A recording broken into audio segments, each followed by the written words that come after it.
بسم اللہ الرحمن الرحیم۔ جس انداز سے آپ صحابہ کرام کے ساتھ اہل بیت علیہ السلام کا تذکرہ کرتے ہیں، کیا آپ عوام کو تشیع کی طرف لانا چاہتے ہیں؟ صحیح۔ آپ اپنا نظریہ تو بتائیں نا کہ عوام اہل سنت، جیسے آپ خود اہل سارے سنت ہیں، شیعہ ہو جائیں۔ سارے شیعہ ہو جائیں، آپ یہ چاہتے ہیں؟ کیا ترتیب ہے اگر اس کا آپ؟ اچھا، جو سوال آپ نے کیا ہے کہ بھائی میں کر کیا رہا ہوں، جی کیا میں سنی نوجوانوں کو اٹھا کر ان کو شیعہ بنا رہا ہوں؟ جی میں چاہ رہا ہوں کہ یار جتنے بھی پاکستان کے اندر سنی نوجوان ہیں سارے کے سارے کل سے وہ شیعہ ہو جائیں، سارے کے سارے وہ اشہد ان علی ولی اللہ کا اقرار کر لیں، وہ محرم کے دنوں کے اندر ایک مخصوص طرح کا ایک حلیہ اپنا لیں یا اور ماتم کریں۔ ماتم کر لیں، اور ماتم میں پھر جتنی بھی اقسام ہیں، کیا میں چاہتا کیا ہوں بنیادی طور پر؟ بالکل یہ ہمارا اور سوال یہ ہے، اکثر یہ آپ نے جو اور سوال یہ اہل سنت کے عوام کا بھی یہی سوال ہے آپ سے۔ مطلب وہ جو سنی نوجوان ہیں جی جو ہمارے یہاں مثلاً کوئی تبلیغی جماعت کے اندر ہے یا کسی اور فرقے کے اندر وہ جا کر، جس کو سنیت کا علم ہوا ہے، جو کہتا ہے کہ بھائی میں سنی ہوں، وہ نوجوان وہ یہ سمجھتا ہے کہ یار یہ جو ہمارے، اچھا وہ بھی یہ کہتا ہے کہ یار مفتی ہمدرد یہ سنی ہے، ایسا کوئی آپ کو پاکستان کے اندر ہمارے علماء اہل سنت میں نظر نہیں آئے گا، میں آپ کو چیلنج کے ساتھ کہتا ہوں، جو یہ کہے دعوے کے ساتھ اور دلیل کے ساتھ کہ یہ ہمدرد سنی نہیں ہے۔ اچھا ایسا کوئی نہیں کہہ سکتا، انہیں پتہ ہے کہ میں سنی ہوں، انہیں پتہ ہے کہ میرا، یعنی آپ خاندانی اعتبار سے دیکھ لیں، مجھے میرا جو سوشل بیک گراؤنڈ ہے، یعنی سماجی بیک گراؤنڈ جو ہے میرا خاندانی اعتبار سے، وہ اہل سنت کا ہے۔ میں نے پہلے بھی میرے خیال میں آپ کی جی نشست میں کہا تھا کہ میرے پورے خاندان کے اندر، خواہ وہ ددیال ہو یا ننیال ہو، کوئی ایک شیعہ نہیں ہے اس میں، یعنی بٹگرام سے لے کر اٹک تک، کامرا سے کراچی تک، اور پاکستان میں جہاں بھی میرا خاندان آباد ہے، جہاں آپ کے رشتہ دار ہیں۔ جہاں بھی میرے رشتہ دار ہیں، کوئی ایک بھی اس میں شیعہ بائی برتھ نہیں ہے۔ کیا پتہ میری تقریریں سن کے کوئی شیعہ ہو گیا میری خاندان میں سے، لیکن کوئی پیدائش کے ساتھ نہیں ہے۔ تو یہ میں اس لیے کہہ رہا ہوں کہ یہ ہمارے علماء جانتے ہیں، جو کبھی کسی نے نہیں کہا ہوگا کہ یہ بندہ شیعہ ہے۔ ہاں یہ ضرور وہ کہہ سکتے ہیں کہ اس کے نظریات جو ہیں وہ شیعوں والے ہیں یا شیعہ کے ساتھ اٹھتا بیٹھتا ہے، یہ ایک الگ موضوع ہے، الگ چیپٹر ہے۔ تو میرے بھائی بات کیا ہے؟ بات یہ ہے، کیا میں ایک سنی نوجوان کو جو عام بندہ ہے اس کو اٹھا کر شیعہ بنانا چاہ رہا ہوں، یا میں ان کو میں کرنا کیا چاہتا ہوں؟ تو میں خود اپنی زبان سے آج کہنا چاہتا ہوں کہ میں کسی کو شیعہ نہیں بنانا چاہتا، میں خود اپنی زبان سے یہ بات کہہ رہا ہوں، لیکن یہاں پر میں اپنے سنی نوجوان سے پوچھنا چاہتا ہوں کہ آپ کو شیعہ سے کیا ڈر ہے؟ مثلاً اگر ہم تھوڑی دیر کے لیے یہ مان لیتے ہیں کہ مفتی ہمدرد یہ اس مشن پہ گامزن ہے کہ یہ لوگوں کو، سنی لوگوں کو اٹھا کر وہ شیعہ بناتا ہے، مان لیتے ہیں اس کو، تو اس میں حرج کیا ہے؟ کیا خرابی کیا ہے کہ وہ سنی شیعہ بن جائے؟ کیا خرابی ہے اس میں؟ خرابی تو یہ ذہناً ایک وہ بنی ہوئی ہے کہ شیعہ ایک الگ فرقہ ہے، ہم اہل سنت ایک الگ فرقہ ہے، اور پھر تکفیریوں نے تو یہاں تک پہنچا دیا کہ ایک کو کافر بنا دیا، دوسرے کو مسلمان بنا دیا۔ اب اسلام سے کسی کو کفر کی طرف نکالنا تو ہر کوئی یہی حرج ہے کہ بھئی نہ بنے کوئی، میری نہیں، جو عوام کی جو سوچ ہے، جو اہل سنت، جو علماء کرام کو سن کے تکفیری علماء کو، وہ یہی سوچتے ہیں کہ بھئی سنیت سے تشیع کی طرف لے جانا یا اسلام سے کفر کی طرف لے کے جانا ہے۔ صحیح ہے۔ یہ اب پھر اس کا مطلب یہ ہے کہ ہمیں یہ سمجھنا ہوگا کہ شیعت کیا ہے۔ جی اچھا میں آپ سے سوال کرنا چاہتا ہوں، جی آپ کے ذہن میں شیعت سے متعلق کیا ہے؟ آپ کیا سمجھتے ہیں کہ ایک شیعت کسے کہتے ہیں؟ میں نے جہاں تک ان کے ساتھ اٹھک بیٹھک کی ہیں، جہاں تک میرا ان کے ساتھ تعلق ہے، تو تشیع میں بھی بہت سارے اقسام ہیں، جیسے رافضیت ایک الگ چیز ہے، شیعت ایک الگ چیز ہے۔ اور شیعت کا معنی ہے صحابہ کرام کے ساتھ بھی اور اصل اہل بیت علیہ السلام کے ساتھ دل و جان سے محبت، اس کو شیعت کہا جاتا ہے۔ اور پھر آپ نے وہ امام شافعی رحمۃ اللہ علیہ کا، اہل بیت سے محبت نہیں کرتے؟ تو میں آپ کو یہ بتانا چاہتا ہوں، امام شافعی رحمۃ اللہ علیہ نے جو ایک شعر پڑھا ہے، ان کان حب آل محمد رفضا فلیشہد الثقلان انی رافضی، یعنی میں شیعت تب ہوں کہ میں اہل بیت سے پیار کرتا ہوں۔ تو کیا میں آپ سے پوچھتا ہوں کہ امام شافعی رحمۃ اللہ علیہ کو یہ نہیں پتہ تھا کہ سنی اہل بیت سے پیار کرتے ہیں؟ تو یہ ٹائٹل اور یہ فتوے یہ اس زمانے سے بھی ہیں، یہ آج کے نہیں ہے، تو آج کے نہیں ہے. سنی شیعہ میں تو کوئی فرق نہیں ہوا. تو وہ محبت کے اعتبار سے تو کوئی فرق نہیں ہوا. ہاں لیکن پھر کیوں ڈر کیوں ہے شیعہ ہونے سے؟ تو ڈر میں نے آپ کو بتا دیا نا کہ ڈر یہی ہے کہ یہ ان کو ایک کو کافر ڈکلیئر کرتے ہیں. اور خود تو اچھا یہ جو کافر والی بات ہے نا، یہ ان کے جو اکابر ہیں، مطلب جو معتبر علماء ہیں جو سنیوں کے ہیں، انہوں نے کسی نے نہیں کہا شیعہ کو کافر. اچھا ہاں دیوبندیوں کے جو علماء ہیں، اچھا مولانا قاسم نانوتی رحمہ اللہ، مولانا رشید احمد گنگوئی، مولانا خالد احمد سہارنپوری، یہ جو علماء ہیں، یا بریلویوں کے علماء آپ کے، کوئی بھی دیوبندیوں کے تو کسی نے بھی ان کو کافر نہیں کہا ہے. مفتی تقی عثمانی صاحب نے جو فتاوی کی کتاب ہے ان کی، اس میں بھی انہوں نے لکھا ہے کہ جو اچھا یہ کہتے ہیں کہ بھائی جو یہ عقیدہ رکھتا ہے، جی مطلب جو حضرت عائشہ ام المومنین رضی اللہ عنہا کے اوپر زنا کی تہمت لگاتا ہو، وہ یا جو قرآن کریم یا قرآن مجید میں تحریف کا قائل ہو، یا کہتا ہو کہ وہی آ رہی تھی امام علی کے اوپر اور وہ غلطی سے وہ جبریل وہاں لے گئے. جی تو جو وہ کہتے ہیں کہ بھائی اگر یہ عقیدہ کوئی رکھتا ہے تو وہ لوگ کیا ہیں؟ وہ لوگ دار اسلام سے خارج ہیں. اور میں آپ کو حقیقت بتاؤں کہ کوئی شیعہ یہ نظریات نہیں رکھتا. بالکل قرآن مجید کی تحریف والا ان کے ہاں کوئی نظریہ نہیں ہے. تو بہرحال اب آپ کے جو سوال ہے نا جو آپ نے کیا ہے کہ کیا میں کیا کرنا چاہتا ہوں، تو میں نے عرض یہ کیا کہ اگر میں مان لیتا ہوں کہ لوگوں کو شیعہ بنانا چاہتا ہوں تو اس میں کبات کیا ہے. تو وہ بات وہ ہے کہ لوگوں کو ان فرقہ پرست مولویوں نے کہا ہے کہ بھئی یہ کافر ہیں، تو چونکہ لوگ کہتے ہیں بھئی ہم کافر کیوں ہو جائیں، بالکل یہی میں کافر کیوں ہو سمجھانا جائیں. چاہ رہا ہوں. جی ٹھیک ہے، تو یہ تو ان کے فتوے ہیں کہ جو ردی کی ٹوکری کے اندر ہے، اس کی کوئی حقیقت نہیں ہے. میں اپنے سنی نوجوانوں سے کہنا چاہتا ہوں کہ ان چیزوں کی کوئی ویلیو نہیں ہے، کوئی حقیقت نہیں ہے. ہمارے علماء نے کبھی ان کو کافر نہیں کہا ہے. اگر کسی نے کہا ہے تو اس نے غیر ذمہ داری کا مظاہرہ کیا ہے. اب میری طرف جو بات ہے وہی بات ہے جو آپ نے کہی ہے. میں یہ کرنا چاہتا ہوں کہ جو ہمارا جو سنی نوجوان ہے نا جو ڈر رہا ہے، میں اسے اہل البیت کے ساتھ جوڑنا چاہتا ہوں. وہ جو ڈرا ہوا ہے، کس چیز سے ڈرا ہوا ہے؟ اسے یہ بتایا گیا کہ بھائی اگر تم زیادہ اہل البیت کا ذکر کرو گے تو یہ شیعیت ہے. دنیا میں اہل البیت کا ذکر کرنے والے کون ہیں زیادہ؟ شیعہ لوگ ہی ہیں. جی آپ مجھے حقیقت کے ساتھ بتائیں، حقیقت کے ساتھ اللہ کو آپ گواہ بنا کر، میں بھی کہتا ہوں اور آپ بھی اس بات کے ہمیں گواہ ہیں کہ اس دنیا کے اندر شروع سے لے کر آج تک سب سے زیادہ اہل البیت کی جو تعریف ہے، مدحت کرنے والے ہیں کون سے طبقات ہیں؟ کون سے؟ یہ تشیع ہی ہے، وہ شیعہ ہمیں نظر آئیں گے. جی ہمارے والوں نے تو اہل البیت کے ذکر سے، وہ کہتے نہیں ہیں کہ اہل البیت کا ذکر نہ کرو یا اہل البیت کا ذکر نہ سنو، لیکن شروع سے وہ لوگ اہل البیت کا ذکر زیادہ کرتے چلے آ رہے ہیں. تو ہمارے ہاں لوگوں میں ایک احساس پیدا ہو گیا، ایک احساس جس کو کہتے ہیں نا احساس کمتری، کہ یار وہ فرقہ زیادہ کرتا ہے. ان کی پہچان یہ ہو گئی ہے، بالکل ان کی پوری پہچان یہ ہے کہ وہ ہر وقت اہل البیت کا ذکر کرتے ہیں، تو ہمیں یہاں پر صحابہ کا ذکر کرنا چاہیے. یہ ہو گیا. میں تو ہمارے علاقے کی جہاں میں رہتا ہوں وہاں کی اگر بات کروں، یہ تقریباً کچھ زمانہ پہلے، چند مہینے پہلے، وہاں پر ایک دوست مجھے ملا کہ بھئی آپ تو شیعہ ہو گئے. میں نے بولا میں کیسے شیعہ ہو گیا ہوں؟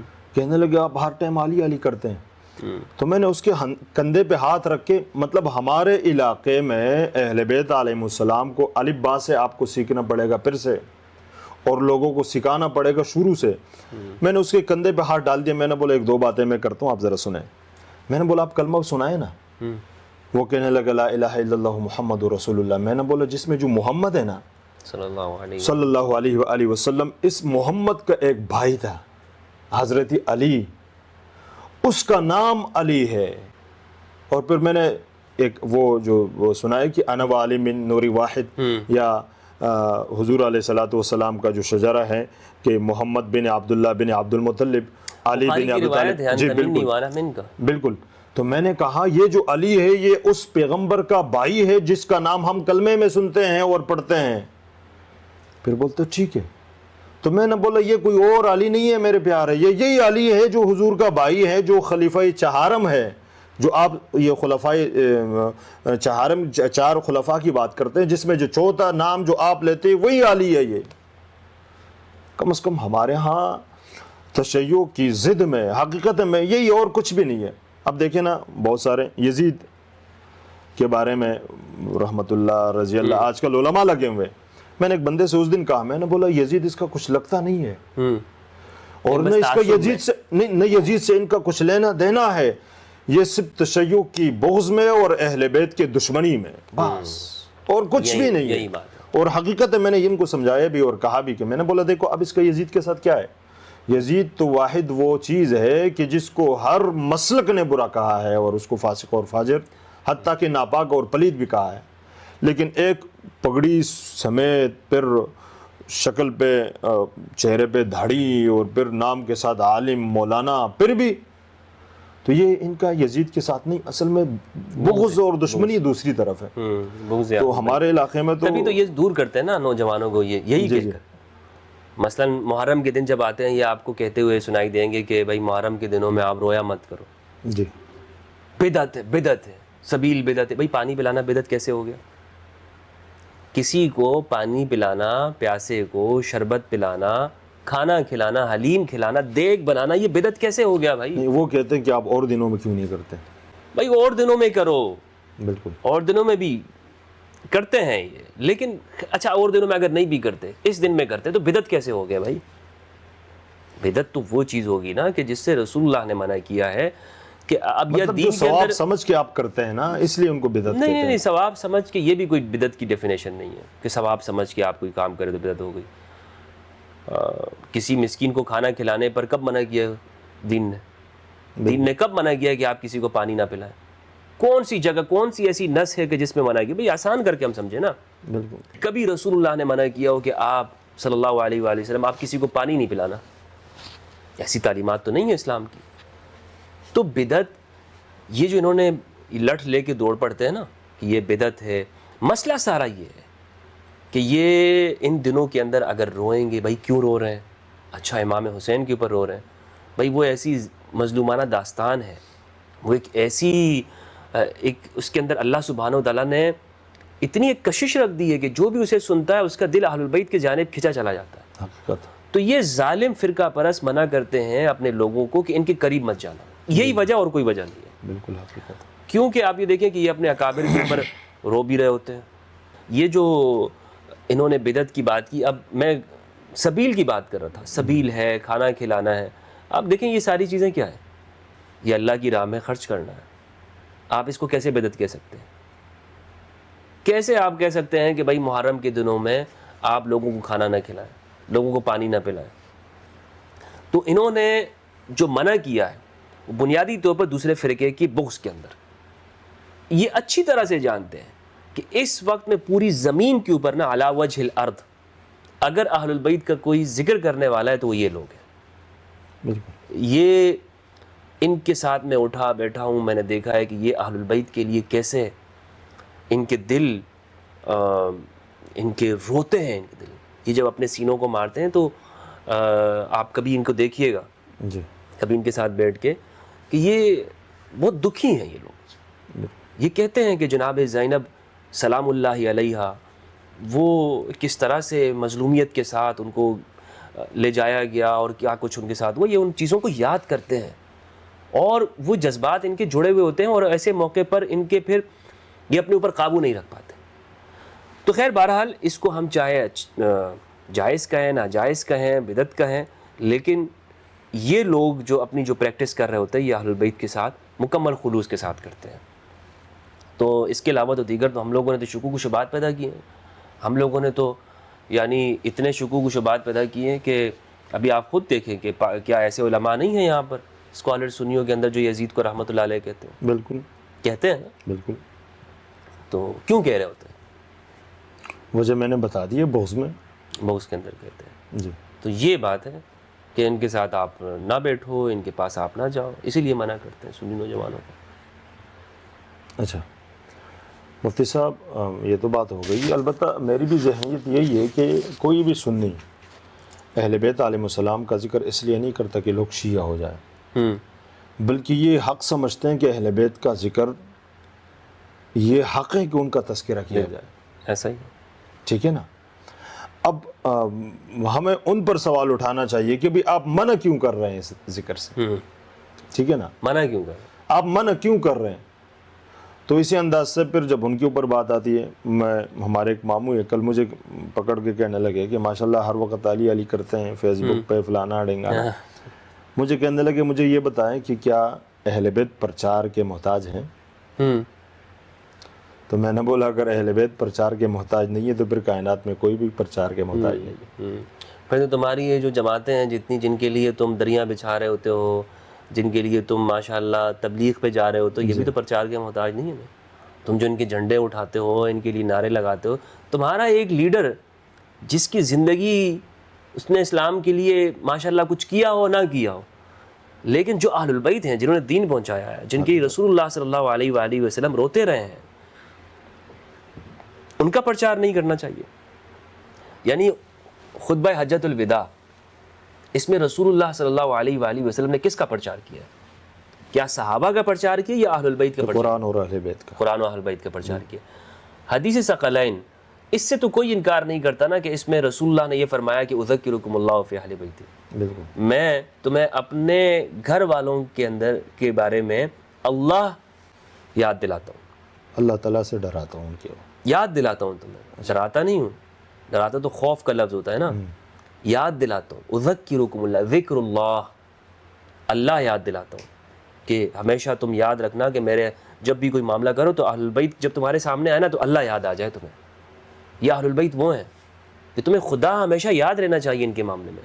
مجھے بتائیں آج اگر ایک طرف کربلا بپا ہو جائے، آج ایک مرتبہ پھر ہمیں موقع مل جائے، ہم سب کو، ہم سنی ہو یا شیعہ جو بھی، ایک مرتبہ پھر سے کائنات زمانہ پیچھے پلٹ جائے اور کربلا بپا ہو جائے، خدا کی قسم کہاں کھڑے ہوں گے؟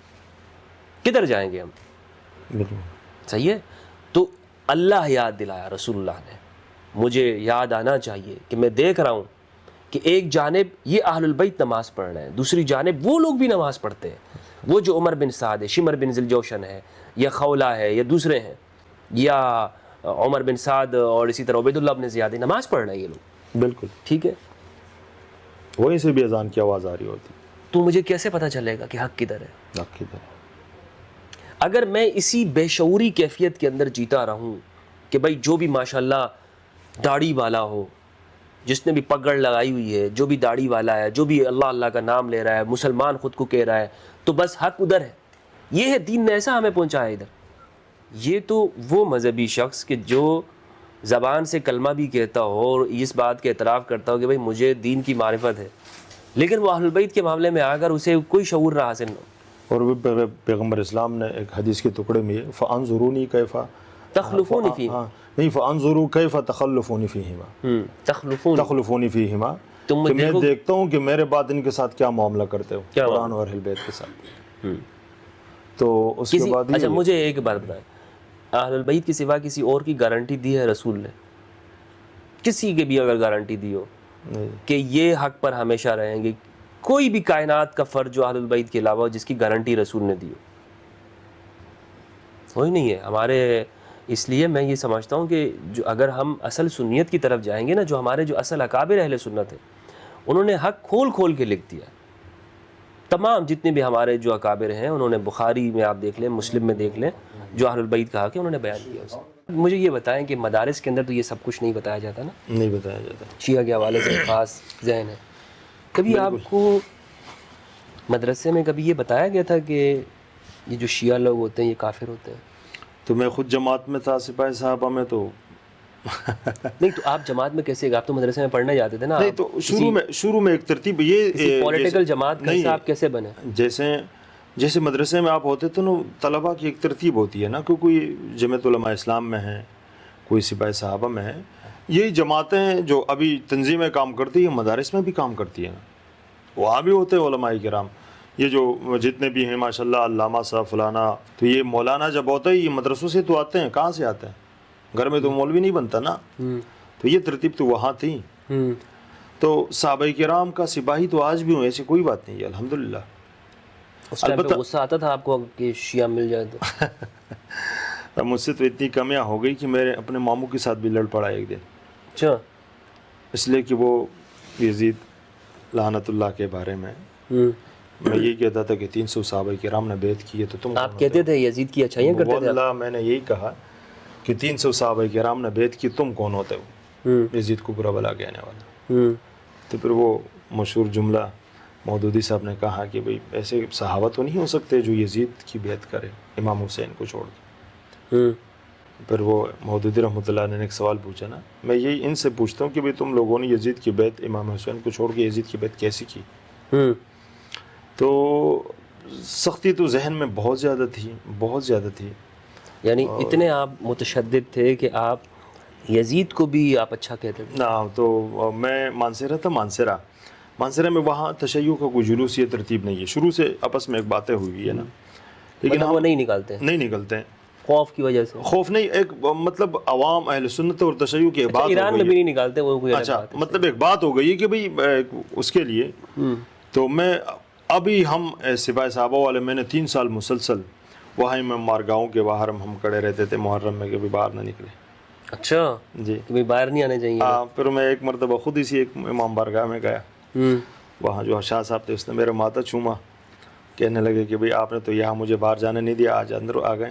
وہ کسی پاسپورٹ کے حوالے سے میں گیا تھا، تو پھر امام بارگاہ بھی دیکھا کہ امام بارگاہ بھی ایسا ہوتا ہے۔ کب دیکھی آپ نے پہلی مرتبہ زندگی یہ امام بارگاہ میں نے پہلی بار پچھلے سال دیکھا ہے اندر سے، 2024 میں دیکھی ہے؟ 2024 میں امام بارگاہ اندر سے۔ پوری زمانہ طالب علمی میں آپ نے نہیں دیکھی امام بارگاہ؟ کبھی نہیں گئے؟ نہیں گئے۔ اور نفرت رکھتے تھے؟ نفرت تو کیا، وہ راستے سے گزرتے ہوئے بھی گالیاں بکتے تھے۔ لیکن یہ پھر کیسے ہو سکتا ہے کہ ایک انسان کسی کو جانتا نہ اور اس سے نفرت رکھے؟ مطلب وہ تو خود نہ جانتا ہوئے ذہناً تو تیار کیا جاتا ہے نا، آپ کو بتا دیتے ہیں۔ آپ دیکھو نا، آپ سے کتنے لوگ ناواقف ہیں، آپ کو گالیاں بکتے ہیں۔ وہ ایک بات، اگر آپ ناراض نہ ہو، ہم دونوں اسلام آباد میں تھے، کسی نے آپ کو ماں کی گالی دی، آپ اٹھ کے بیٹھ گئے کہ شاہ صاحب میری وہ ماں جو پٹھان ہے سیدھی سادی، اس نے کیا کیا، ان کو گالی دینے کی ضرورت؟ اب آپ ان کو نہیں پتہ کہ آپ کیسے آدمی ہے، میں آپ کو جانتا ہوں تب تو آپ سے پیار کرتا ہوں، آپ سے عقیدت رکھتا ہوں، آپ میرا خاطر رکھتے ہیں۔ اسی انداز سے جو قریب نہیں آتے اور قریب آتے ہوئے پھر بعد میں پتہ چلتا ہے کہ بھئی یہ ایسا نہیں ہے ایسا ہے، آپ کو نہیں دیتے ماں بہن کی گالیاں؟ دیتے ہیں۔ پھر تو آپ کو نہیں جانتے پھر بھی گالی کیوں دیتے ہیں؟ آپ مجھ سے یہ سوال کر رہے ہیں۔ تو اب الحمدللہ جو عقیدہ میرا ہے دیوبند کا ابھی بھی الحمدللہ دیکھیں، اچھی بات ہے۔ نہیں بدلنا، اپنی ضمیر کو بیچنا اور پھر خصوصاً اپنے عقیدے کو بدلنا، یہ تو میرے خیال سے یہ ایمان نہیں ہے، بے ایمانی کی بات ہے۔ اور میرا تو رویہ یہ ہے کہ جہاں بھی اہل بیت ان سب چیزوں سے بہت اوپر ہے نا، بالکل دیوبندیت، سنیت، بریلویت، شیعت، اہل بیت ایمان ہے۔ بالکل میں جب قرآن پڑھتا ہوں نا، قرآن مجید میں ہے کہ والعصر ان الانسان لفی خسر الا الذین آمنوا وعملوا الصالحات۔ میں جب قرآن کی کوئی بھی آیت جب آمنو والا پڑھتا ہوں نا، آمنو والا یا السابقون الاولون، تو میرے سامنے علی اور آل علی ہوتے ہیں علیہم السلام، اہل البیت ہوتے ہیں میرے سامنے۔ یہ میں ان کو ایمان سمجھتا ہوں، ایمان۔ بعض اوقات میں کہتا ہوں کوئی عقیدہ وغیرہ بھی کچھ نہیں ہوتا، ایمان سب سے ٹاپ پر ہے۔ کچھ لوگ اس کو سمجھ نہیں پاتے۔ مفتی صاحب ابھی چند دنوں ہمارے علاقے کے مولوی میرے خلاف ہو گئے نا کہ بھئی یہ دیوبندی نہیں ہے، یہ دیوبند کا دفاع نہیں کرتا۔ اچھا، میں نے کہا دیوبند 150 دفاع ان ہستیوں کا کرو جو 1400 سال سے ہم یہاں سلسلہ جو چلتا ہوا آ رہا ہے۔ ہاں، تو میں نے کہا دیوبندیوں کا دفاع کریں گے جہاں ضرورت پڑے گی، البتہ دیوبندیوں میں اگر ایسی کوئی کمی بیشی ہوگی تو ہم تو ان کے ساتھ کھڑے نہیں ہو سکتے ہیں۔ ہو دیوبندی، ضروری تو نہیں ہے۔ پرسوں میں نے شہنشاہ حسین نقوی صاحب سے بھی یہی کہا، میں نے کہا آپ کے جو رہبر ہیں یا جو بھی ہیں، بعض باتیں میں نے اپنی ذاتی ہمارے سادات کی ایک بات ہے کوف سیدہ، اس پہ میں نے بات کی۔ میں نے بولا شاہ صاحب بات یہ ہے کہ بھئی بہت ساری چیزیں ہمارے مسلم شریف کے اندر، ہمارے احادیث کے اندر ہیں، سیاہ ستہ کے اندر، جیسے ابوین مصطفیٰ، ابوین کریمین مصطفیٰ کے بارے میں لکھا ہے کہ نعوذ باللہ وہ کافر تھے۔ میں نے بولا اس حدیث کو میں دیکھتا بالکل نہیں ہوں، مانتا نہیں ہوں۔ جو چیزیں جو حضور علیہ الصلوۃ والسلام کے اجداد یا ان کی اولاد کی ذرا سی بھی توہین کی سبب بنتی ہے، ہم اس کو نہیں مانتے، چاہے وہ میرے استاد نے، میرے باپ نے کیوں نہیں لکھی ہو۔ یہی بات ہے نا۔ میں نے ان سے کہا کہ آپ کے ہاں بھی بہت ساری باتیں ہوتی ہیں، لیکن البتہ بعض چیزیں وہ غلط ہوتی ہے، اچھی ہوتی ہے۔ تو اسی انداز سے میں نے ان کو یہی کہا کہ ہم دیوبند کا دفاع کریں گے جہاں ضرورت پڑے گی، ٹھیک ہے نا۔ البتہ اگر آپ کہیں کہ بھئی آپ ایک جگہ دفاع کرو، جیسے لال مسجد کے اندر ابھی یزید کو رحمۃ اللہ رضی اللہ وہ کہہ رہے ہم نسلاً کرتے ہیں، وہ بھی دیوبندی ہے، تو ہم تو یہاں کھڑے نہیں ہو سکتے. بہترین. اچھا بندیالوی صاحب ہے جو ہمارے، تکفیر نہیں کر سکتے آپ. نہیں میں تکفیر نہیں، وہ جو تکفیر نہیں، وہ جو ان کا دفاع کرتا ہے یزید کا، تو میں کیا، میں بولتا ہوں میں دیوبندی، اس نے کہہ دیا میں بھی اس کے ساتھ کھڑا ہوں گا، میں تو اسے. لیکن یہ بات آپ نے سکپ کر دی، آپ نے بتایا نہیں کہ آپ میں تبدیلی کیسے آئی. تبدیلی کیوں نہیں بتاتا، یہ راز کیوں نہیں بتایا؟ نہیں، راز پچھلی تو ملاقات میں بھی آپ نے نہیں بتایا کہ آخر یہ سید طیب شاہ صاحب آخر وہ جو کہتا تھا کہ بھائی شیعہ لوگ اپنے گھروں سے باہر نہ نکلے، میں ان کو جلوس نہیں کرنے دوں گا، کافر ہے شیعہ، دیواروں پہ جا کے چوکنگ بھی کرتے تھے آپ، مجھے پتہ چلا ہے. تو جو اتنی یہ سب باتیں مجھے پتہ چلی ہیں آپ کے بارے میں، اور یہ آپ نے مجھے نہیں بتائی ہیں، لیکن معلوم ہوئی ہے مجھے. بہت سارے وجوہات ہیں مجھے مفتی صاحب، بہت ساری وجوہات ہیں. ادھر سے آپ اتنا ماشاءاللہ یہ سفر آپ نے طے کیا، ابھی آپ شیعہ کے ساتھ بھی بیٹھتے ہیں، اہل التشیع کے ساتھ، تو کیسے چینج کیسے آیا؟ بس بہت سارے اس کی وجوہات ہیں. ایک وجہ آپ کو مختصر ایک ہی وجہ بتا دیتا ہوں کہ میں جب 2018 تبلیغ میں تھا نا، ہمارے جماعت میں کچھ علماء کرام بھی تھے. میں نے جہاں وہاں اہل بیت کا تذکرہ کیا تو ایک نے کہا کہ ہمارے مدرسے میں شیخ الحدیث نے یہی کہا کہ علی کا کیا دور تھا، اس میں تو سارے فسادات تھے. ایک لفظ میرے لیے تبدیلی کی سبب بنی. پھر اس کے بعد میں نے دیکھا کہ خلیفہ چہارم، حضور کا بھائی، اور پھر امام الاولیاء، ان کے دور کے بارے میں کوئی آج کا بندہ اس انداز سے بات کرتا ہے. تو پھر اس کے بعد ہم نے کتابیں دیکھی، پھر اس کے بعد ہمیں علی کے فضائل ملے. پھر اس کے بعد میں ایک سوال آپ کا بنتا ہے، لیکن اس سوال کے بغیر اگر میں آپ کو جواب دوں، یہ تقریباً رمضان سے پہلے میں نے ایک جگہ مسجد میں نماز پڑھی مانسیرہ کے اندر، تو ایک سفید ریش وہ ہاتھ کھول کے نماز پڑھ رہا تھا. بندے کو ایک تجسس ہوتا ہے کہ ان سے پوچھوں. میرے ساتھ بیٹھ گئے تو میں نے بولا چچا ایک بات بتائیں، ماشاءاللہ آپ نے تو ہاتھ کھول کے نماز پڑھ لی. میں نے بولا کب سے ہاتھ کھول کے نماز پڑھ رہے ہو؟ تو وہ کہہ رہا تھا کہ 2 سال ہو گئے. سفید ریش ہو کے 2 سال ہو گئے ہاتھ کھول کے نماز پڑھ رہے. میں نے بولا ہاتھ کھولنے کی وجہ کیا بنی؟ تو وہ کہہ رہا شاہ صاحب ناراض تو نہیں ہوں گے؟ میں نے بولا نہیں. بولے آپ لوگوں کا تعصب اہل بیت کے ساتھ. اور پھر مجھے ایک ویڈیو اس وقت ذہن میں اور سامنے بھی گزری کہ ایک مولوی بیان کرتا ہے، اور بیان میں بولتا ہے کہ بھئی ایک نیا ڈرامہ ہے کہ ہر ایک کے نام کے ساتھ کاظم علی، فضل علی اور طیب علی، کہ بھئی ایک چیز بنی ہے. تم لوگ جو ہے نا علی علی کیوں رکھتے ہو؟ تم تو شیعت کی طرف گئے ہو. اب اس مولوی کو یہ نہیں پتہ کہ علی کون ہے. استغفر اللہ. اور یہ ویڈیو انشاءاللہ میں آپ کو بھی دکھا دوں گا، آپ بھی اس کے اوپر بات کریں گے، اور انشاءاللہ میں خود بھی بات کروں گا. اب یہ بتائے کہ جو ہماری نوجوان نسل ہے تسنن کی، وہ جب اس مولوی کی باتیں سنیں گے اور وہاں سے پھر اہل تشیع کی طرف سے اہل بیت علیہ السلام کی محبت دیکھیں گے، خدا کی قسم وہ جائیں گے. صحیح کہہ رہا ہوں، جائیں گے. اچھا اور دوسری بات، یہی تو میں ان کو کہہ رہا ہوں، یہی تو میں بتا رہا ہوں کہ بھائی اپنی کیوں یہ آپ لوگ جھوٹ بولتے ہو ان کی نفرت کے اندر. چھوٹی چھوٹی باتیں یہ لوگ سمجھتے ہیں، یہ لوگ اس بات کو، آپ کا نوجوان آپ سے متنفر ہو جائے گا، لیکن یہ ان کو سمجھ میں نہیں آ رہی یہ بات. یہ پھر بھی اسی میں لگے ہوئے ہیں، تکفیر کرنے کے اندر لگے ہوئے ہیں. بھئی آج کے زمانے میں اگر آپ کسی کو تشدد رکھو گے نا، یہ وہ پرانا زمانہ نہیں ہے کہ آپ ڈرا کر لوگوں کے عقیدے بدل دیا کرتے تھے. یہ سوشل میڈیا کا زمانہ ہے. اس میں ڈرا کر لوگوں کے نظریات کو بدلا نہیں جا سکتا ہے. اس میں آپ کو ان کی سہولیات دینی پڑیں گی. آپ نے لوگوں کو وہ حقائق بتانے ہوں گے کہ جو کتابوں کے اندر لکھے. نہیں بتائیں گے تو معذرت چاہتا ہوں میں. سنی نوجوان آپ سے متنفر ہوگا، اسے اگر نظر آئے گی یہ بات. مثلا آج کوئی مولوی، یہ بڑے سے بڑے تکفیری تھوڑے تھوڑے آپ کو دیکھ رہے ہیں نا ماشاءاللہ، لبرل بنتے ہوئے نظر آ رہے ہیں، لبرل نظر آ رہے ہیں تھوڑے سے. یہ کیوں ایسا ہو رہا ہے؟ یہ اس لیے ہو رہا ہے، ان کو پتہ چل گیا، ان کو پتہ لگ گیا ہے کہ بھائی ہماری وہ نفرت والی پالیسی اب نہیں چل سکتی. بالکل حقیقت. تو بدلیں اپنے آپ، پالیسی بدلیں. تو اچھا، تو یہ آپ کی وجہ تھی مطلب تبدیلی کی. اور اب مجھے بتائیں کہ پہلے تو آپ سمجھتے تھے کہ یہ لوگ کافر ہیں، اب سمجھتے ہیں؟ مفتی صاحب ایک اور سوال کے ایک جواب بنتا ہے یہ کہ اب میں شیعوں کو کس نظر سے دیکھتا ہوں. ہاں، کس نظر سے دیکھتے ہیں آپ؟ دیکھیں، جس طرح ہم صحابہ کرام کی تکفیر کو حرام سمجھتا ہے، بالکل اسی انداز سے عام شیعہ، عام مسلمان کی بھی تکفیر کو حرام سمجھتے ہیں. سمجھ گئے نا کہ جس طرح مجھے تکفیری بہت برے لگتے ہیں. اس کی وجہ یہ ہے کہ وہ مسلمان کے اوپر کفر کا فتویٰ لگاتا ہے. چند دنوں پہلے مجھے بڑا چنار سے ایک مرتبہ کسی کی کال آئی کہ بھئی آپ سید ہیں. میں نے بولا ہاں. فلانا بات کر رہے ہیں. میں نے بولا ہاں. بولتے ہم آپ کو نہیں چھوڑیں گے. اچھا. میں نے بولا کیوں بھائی؟ بولتے آپ شیعوں کے ساتھ بیٹھتے ہیں. میں نے بولا میں لڑکی تو نہیں ہوں کہ گھر میں بیٹھوں, میرے ساتھ جو بھی بیٹھے گا ان کے ساتھ بیٹھوں گا. میں نے بولا بولتے میں بھی سید ہوں. میں نے بولا آپ کس امام کی اولاد میں سے؟ اس طرح امام نقی علیہ السلام کی جو اولاد ہے وہ نقفی ہیں, امام موسیٰ کاظم کی جو اولاد ہے وہ کاظمی سید ہے.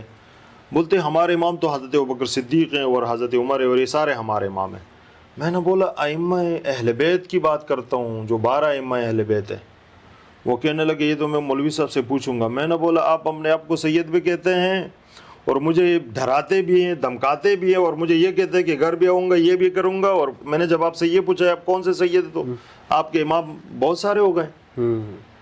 تو اس طرح دھمکیاں فلانا ڈھنگانا, لیکن ہم ان چیزوں کو دیکھتے نہیں ہیں. اس لیے کہ یہ تو جب آپ اتحاد کی بات کریں گے, حضور علیہ الصلوۃ والسلام کی امت جوڑنے کی بات کریں گے, تو یہ تکلیفات تو ہوتی ہیں.